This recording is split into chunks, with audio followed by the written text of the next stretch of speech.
Assalamu alaikum everyone, I hope you all are doing wonderful. Today I'll be showing this very beautiful article by Hussein Rehar. Keeping the model picture aside, this is how your front would look like.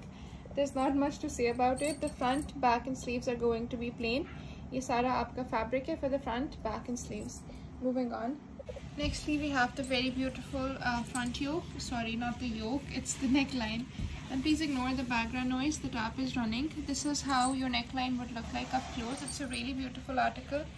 And then this patch is for your sleeves. Iske upar dabke ka bhi kaam hai. As you guys can see, this shiny material, this is dabka, and then this is your neckline. Moving on, this is the fabric for your bottom.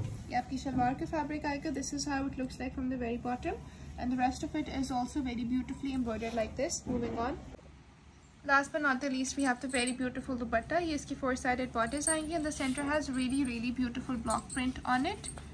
That's about it for this one. Thank you for watching everyone. Allah Hafiz.